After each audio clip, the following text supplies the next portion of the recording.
Connection with the investigation of Renuka Swamy murder case, which was registered in Kamakshipalya Police Station of Bangalore City West Division.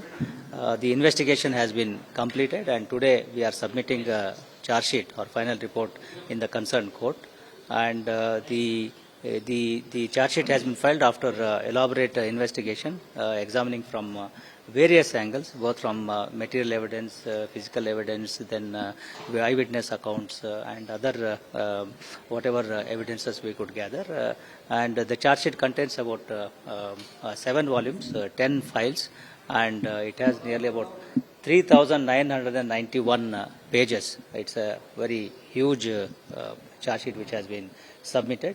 And in this one we have several witnesses, mainly from the point of investigation, whatever we have collected. We have nearly about 3 eyewitness accounts included in the charge sheet, and we have witness statements, both statements given in front of police as well as given before the magistrate.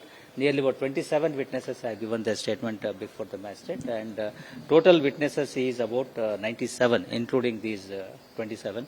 FSL reports have been obtained from Bangalore State FSL, as well as certain reports from Central Forensic Science Laboratory, Hyderabad. And there are several government officials who have been cited as witnesses, Tahsildars, then engineers, and doctors and RTOs also have been cited as witnesses.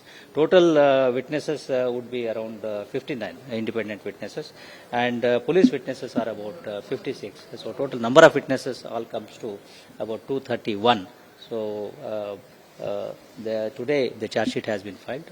Hopefully we'll get the CC number in a couple of days, and after that one the trial should commence. So, any additional charge sheet will be filed after this? Yes, we have kept investigation pending under 173(8) of CRPC. As and when we get other reports from CFSL Hyderabad, we will be filing the additional charge. So it's still pending from CFS? It is. We have kept it pending. Yeah. Certain reports have come, certain reports have not yet come. So we will include both the things subsequently. Thank you. Thank you.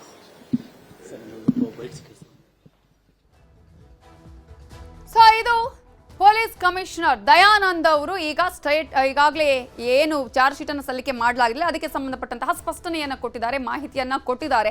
ಈಗಾಗಲೇ 3991 ಪುಟಗಳ charge sheet ಅನ್ನು ನಾವು ಸಲ್ಲಿಕೆ ಮಾಡಿದ್ದೇವೆ. ಅದರಲ್ಲಿ ಯಾರ್ಯಾರ ಸಾಕ್ಷಿಗಳನ್ನ ಹೇಳಿಕೆಗಳನ್ನ ದಾಖಲಿಸಿಕೊಳ್ಳಲಾಗಿದೆ, ಒಂದು ಕಡೆ ಮೆಟೀರಿಯಲ್ ಆಗಿರ್ಬೋದು, ಫಿಸಿಕಲ್ ಎವಿಡೆನ್ಸ್ಗಳನ್ನ ಕಲೆಕ್ಟ್ ಮಾಡಲಾಗಿದೆ ಅನ್ನೋದ್ರ ವಿಚಾರವನ್ನ ಹೇಳಿದ್ರು. 231 ಸಾಕ್ಷಿದಾರರ ಉಲ್ಲೇಖವನ್ನ ಕೂಡ ಇಲ್ಲಿ ಮಾಡಲಾಗಿದೆ. ಪ್ರಮುಖವಾಗಿ ಇಲ್ಲಿ ಬೇಕಾಗಿರುವಂತದ್ದು 17 ಆರೋಪಿಗಳ ಸ್ಟೇಟ್ಮೆಂಟ್ ಆಗಿರ್ಬೋದು, ಪ್ರತ್ಯಕ್ಷ ಸಾಕ್ಷಿಗಳ ಹೇಳಿಕೆಗಳನ್ನ ಆಗಿರ್ಬೋದು, CFSL ಹಾಗೇನೆ FSL ರಿಪೋರ್ಟ್ ಆಲ್ಮೋಸ್ಟ್ 8 ಈ ರಿಪೋರ್ಟ್ನ ಸ್ಟೇಟ್ಮೆಂಟ್ ಅನ್ನ ಕೂಡ ಅಲ್ಲಿ ದಾಖಲಿಸಿಕೊಳ್ಳಲಾಗಿದೆ. ಇನ್ನು ಪಟ್ಟಣಗೆರೆ ಶೆಡ್ ಕೆಲಸಗಾರರ ಹೇಳಿಕೆಗಳಾಗಿರ್ಬೋದು, ಶೆಡ್ ಸೆಕ್ಯೂರಿಟಿ ಗಾರ್ಡ್ಗಳ ಹೇಳಿಕೆಗಳು ಆಗಿರ್ಬೋದು, ಪ್ರಮುಖವಾಗಿ ಸರ್ಕಾರಿ ಅಧಿಕಾರಿಗಳ ಹೇಳಿಕೆಗಳು, ಪೊಲೀಸರ ಹೇಳಿಕೆಗಳು, ಇವೆಲ್ಲವನ್ನ ಕೂಡ ಈಗಾಗಲೇ ಈ ಚಾರ್ಜ್ ಶೀಟ್ ನಲ್ಲಿ ಉಲ್ಲೇಖ ಮಾಡಿರೋದ್ರ ಬಗ್ಗೆ ನಗರ ಪೊಲೀಸ್ ಆಯುಕ್ತರಾಗಿರುವಂತಹ ದಯಾನಂದ್ ಅವರು ಈಗ ಮಾಧ್ಯಮಗಳಿಗೆ ಮಾಹಿತಿಯನ್ನ ಕೊಟ್ಟಿದ್ದಾರೆ. ಈಗಾಗಲೇ ಕಂಪ್ಲೀಟ್ ಆಗಿದೆ ತನಿಖೆ. ಈ ಹಿನ್ನೆಲೆಯಲ್ಲಿ ಪ್ರತಿಯೊಂದು ಮಾಹಿತಿಯನ್ನ ಎಲ್ಲಾ ಆಂಗಲ್ ನಲ್ಲೂ ಈ ಒಂದು ಪ್ರಕರಣದ ಬಗ್ಗೆ ತನಿಖೆಯನ್ನ ನಡೆಸಿದ್ದೇವೆ. ಆ ಒಂದು ತನಿಖೆ ಈಗ ಮುಗಿದಿದೆ. ಅಷ್ಟು ಮಾತ್ರ ಅಲ್ಲ, ಅದನ್ನ ಚಾರ್ಜ್ ಶೀಟ್ ಅನ್ನ ಸಲ್ಲಿಕೆ ಮಾಡಲಾಗಿದೆ. ಕಾಮಾಕ್ಷಿಪಾಳ್ಯ ಪೊಲೀಸ್ ಠಾಣೆಯ ಇನ್ಸ್ಪೆಕ್ಟರ್ ಅವರ ನೇತೃತ್ವದಲ್ಲಿ ಈಗ ಕೋರ್ಟ್ಗೆ ಸಬ್ಮಿಟ್ ಮಾಡಿದ್ದೀವಿ ಅನ್ನುವಂತಹ ವಿಚಾರವನ್ನ ಕೂಡ ಹೇಳಿದ್ದಾರೆ. ಅಷ್ಟು ಮಾತ್ರ ಅಲ್ಲ, ಇನ್ನು ಏನು ಆಗಬಹುದು, ಯಾವ ರೀತಿಯಾಗಿ ಈಗ ಒಂದು ನಂಬರ್ ಕೂಡ ಬರಬೇಕಾಗುತ್ತೆ, ಆ ನಂಬರ್ ಬಂದ ನಂತರ ಈ ಕೋರ್ಟ್ ನಲ್ಲಿ ಏನು ಆಗುತ್ತೆ ಅನ್ನುವಂತಹ ಕುತೂಹಲ ಇದೆ. ಆದ್ರೆ ನಮ್ಮ ಕಡೆಯಿಂದ ಯಾವುದೇ ರೀತಿಯಾದಂತಹ ಲೋಪ ಆಗದ ಹಾಗೆ ತನಿಖೆಯನ್ನ ನಡೆಸಲಾಗಿದೆ. ಎಲ್ಲಾ ಸಾಕ್ಷಿಗಳನ್ನ ಕಲೆ ಹಾಕಲಾಗಿದೆ, ಸ್ಟೇಟ್ಮೆಂಟ್ ಅನ್ನ ಪಡೆದುಕೊಳ್ಳಲಾಗಿದೆ ಅನ್ನುವ ವಿಚಾರವನ್ನ ಈಗ ಕಮಿಷನರ್ ಹೇಳಿದ್ದಾರೆ.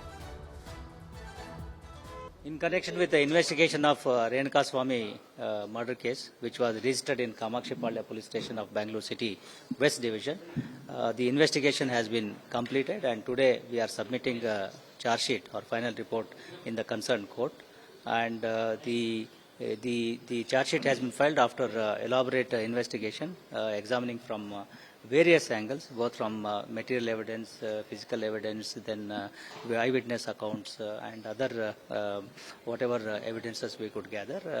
And the charge sheet contains about 7 volumes, 10 files, and it has nearly about 3,991 pages. It's a very huge charge sheet which has been submitted. And in this one we have several witnesses, mainly from the point of investigation, whatever we have collected. we have nearly about 3 eyewitness accounts included in the charge sheet, and we have witness statements, both statements given in front of police as well as given before the magistrate. Nearly about 27 witnesses have given their statement before the magistrate, and total witnesses is about 97, including these 27. FSL reports have been obtained from Bangalore. ಇದೇ ವಿಚಾರಕ್ಕೆ ಸಂಬಂಧಪಟ್ಟ ಹಾಗೆ ಇನ್ನಷ್ಟು details ಅನ್ನ ಕೊಡೋದಕ್ಕೆ ನಮ್ಮ reporter Muniraju ಈಗ ನೇರ ಸಂಪರ್ಕದಲ್ಲಿ ಜಾಯ್ನ್ ಆಗಿದ್ದಾರೆ. ಮುನಿರಾಜು, ಈಗಾಗಲೇ ಕಮಿಷನರ್ ಕೂಡ ಸ್ಪಷ್ಟಪಡಿಸಿದ್ರು ಕೋರ್ಟ್ಗೆ ಚಾರ್ಜ್ ಶೀಟ್ ಅನ್ನು ಸಬ್ಮಿಟ್ ಮಾಡಿರೋದ್ರ ಬಗ್ಗೆ, ಅದರಲ್ಲಿರುವಂತಹ ಅಂಶಗಳಲ್ಲಿ ಏನೇನು ಉಲ್ಲೇಖ ಮಾಡಲಾಗಿದೆ, ಹಾಗೆಯೇ ಮುಂದಿನ ಪ್ರಾಸೆಸ್ ಏನು? ನವಿತಾ, ಈಗಾಗಲೇ ರೇಣುಕಾ ಸ್ವಾಮಿ ಕೊಲೆಗೆ ಸಂಬಂಧಪಟ್ಟಂತೆ ಪೊಲೀಸರು ಚಾರ್ಜ್ ಶೀಟ್ ಅನ್ನ ಕೋರ್ಟ್ಗೆ ಸಬ್ಮಿಟ್ ಮಾಡಿದ್ದಾರೆ. ಈ ಒಂದು ಸಬ್ಮಿಟ್ ಮಾಡಿದ ನಂತರ ಈಗ ಏನು ಈ ಒಂದು ಪ್ರಕ್ರಿಯೆ ಏನಿದೆ ಅದು ಈಗ ಮುಂದೆ ಕೋರ್ಟ್ ನಲ್ಲಿ ಒಂದು ಸಿಸಿ ಆಗಬೇಕು. ಸಿಸಿ ಆದ ನಂತರ ಅದನ್ನ ಸೆಷನ್ ಕೋರ್ಟ್ಗೆ ಆ ಒಂದು ಚಾರ್ಜ್ ಶೀಟ್ ಅನ್ನ ವರ್ಗಾವಣೆ ಮಾಡ್ತಾರೆ. ಅಲ್ಲಿ ಈ ಒಂದು ಚಾರ್ಜ್ ಶೀಟ್ ನ ಒಂದು ವಿಚಾರಣೆ ಕೈಗೆ ಎತ್ಕೊಳ್ಳುವಂಥದ್ದು. ಮತ್ತೆ ಈ ಬಗ್ಗೆ ಒಂದು ಕಮಿಷನರ್ ಕೂಡ ಒಂದು ಮಾತನ್ನು ಕೊನೆಯಲ್ಲಿ ಹೇಳ್ತಾರೆ, ಏನು ಈ ಒಂದು ಪ್ರಕರಣದ ವಿಚಾರಣೆಗೋಸ್ಕರ ಒಂದು ಫಾಸ್ಟ್ ಟ್ರ್ಯಾಕ್ ಕೋರ್ಟ್ ಅನ್ನ ವ್ಯವಸ್ಥೆ ಮಾಡೋದಕ್ಕೆ ನಾವು ಸರ್ಕಾರಕ್ಕೆ ಈಗ ಮನವಿಯನ್ನು ಮಾಡ್ತೀವಿ ಅನ್ನೋ ಒಂದು ಮಾತನ್ನು ಕೂಡ ಹೇಳ್ತಿರೋದು.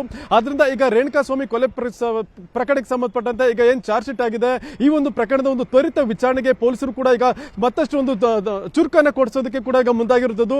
ಏನು ಈ ಒಂದು ಪ್ರಕರಣದಲ್ಲಿ ನಟ ದರ್ಶನ್ ಮತ್ತೆ ಪವಿತ್ರ ಗೌಡ ಸೇರಿದಂತೆ ಸುಮಾರು 17 ಆರೋಪಿಗಳು ಈಗ ಭಾಗಿಯಾಗಿದ್ದಾರೆ. ಈಗ 17 ಆರೋಪಿಗಳ ಮೇಲೆ ಕೂಡ ಈಗ ಚಾರ್ಜ್ ಶೀಟ್ ಕೂಡ ಆಗಿದೆ. ಮತ್ತೆ ಈ ಒಂದು ಸುಮಾರು 231 ಸಾಕ್ಷಿಗಳ ಹೇಳಿಕೆಗಳನ್ನು ಕೂಡ ಈಗ ಪೊಲೀಸರು ಈ ಒಂದು ಪ್ರಕರಣಕ್ಕೆ ಏನು ಮೆನ್ಷನ್ ಮಾಡಿರುವಂತದ್ದು. ಎಲ್ಲರ ಒಂದು ಹೇಳಿಕೆಗಳನ್ನ ಪಡ್ಕೊಂಡು ಅದನ್ನ ಈಗ ಚಾರ್ಜ್ ಶೀಟ್ ನಲ್ಲಿ ಕೂಡ ಉಲ್ಲೇಖವನ್ನ ಮಾಡಿದ್ದಾರೆ.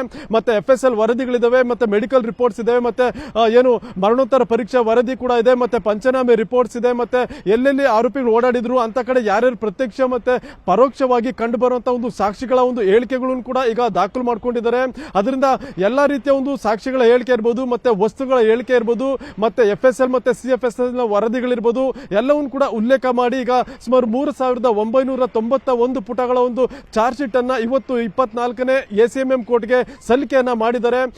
ಮತ್ತೆ ಈಗಾಗಲೇ ಸಲ್ಲಿಕೆ ನಂತರ ಈಗಾಗಲೇ ಏನು ಕಮಿಷನರ್ ಕೂಡ ಇದ್ರ ಬಗ್ಗೆ ಒಂದು ಪ್ರತಿಕ್ರಿಯೆಯನ್ನ ನೀಡಿ ಆದಷ್ಟು ಬೇಗ ಒಂದು ಫಾಸ್ಟ್ ಟ್ರ್ಯಾಕ್ ಕೋರ್ಟ್ ಅಥವಾ ವಿಶೇಷ ಕೋರ್ಟ್ ಮುಖಾಂತರ ಈ ಒಂದು ಪ್ರಕರಣದ ವಿಚಾರಣೆಗೆ ವ್ಯವಸ್ಥೆಯನ್ನ ಮಾಡೋದಕ್ಕೆ ಒಂದು ಮಾಹಿತಿಯನ್ನು ಕೂಡ ಕೊಟ್ಟಿರುವಂತದ್ದು. Navitha, okay, thank you Muniraju ಡೀಟೇಲ್ಸ್ಗೆ. ಕನ್ನಡಿಗರ ನೆಚ್ಚಿನ ನ್ಯೂಸ್ 18 ಕನ್ನಡ ಈಗ ವಾಟ್ಸ್ಆಪ್ನಲ್ಲೂ ಲಭ್ಯ. ಕರ್ನಾಟಕ, ದೇಶ ವಿದೇಶಗಳ 360 ಡಿಗ್ರಿ ಸುದ್ದಿಯ ವಿವರಗಳನ್ನ ನಿಮ್ಮ ಕೈ ಬೆರಳುಗಳಲ್ಲೇ ಪಡಿಲಿಕ್ಕೆ ಈ QR ಕೋಡ್ ಅನ್ನ ಸ್ಕ್ಯಾನ್ ಮಾಡಿ ನಮ್ಮ ಚಾನಲ್ ಫಾಲೋ ಮಾಡಿ, ನೋಟಿಫಿಕೇಶನ್ ಆನ್ ಮಾಡಿ.